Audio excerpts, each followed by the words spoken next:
ગુજરાતમાં જનતા હવે રોષે ભરાઈ ગઈ છે. નાગરિકોએ અમિત શાહ અને કલેક્ટર વિરુદ્ધ પોતાનો આક્રોશ વ્યક્ત કરવા પૂતળા બનાવીને જૂતા મારવાનું કામ કર્યું છે. આ મુદ્દો ફક્ત પ્રદર્શન સુધી સીમિત નથી રહ્યો. अभी एक फैशन हो गया है, आम्बेडकर आम्बेडकर आम्बेडकर आम्बेडकर आम्बेडकर आम्बेडकर. इतना नाम अगर भगवान का लेते तो 7 जन्मों तक स्वर्ग मिल जाए. જો અમિત શાહ અને નેહા કુમારી માફી નહીં માંગે તો સમગ્ર ગુજરાતમાં જ્વલંત આંદોલન થશે.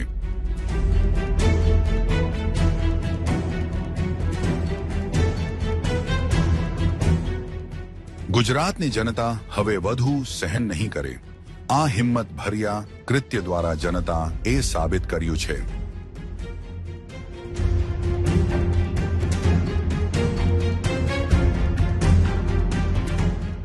બસ બહુ થયું, હવે સત્તાનો આંધનો દુરુપયોગ નહીં ચાલે.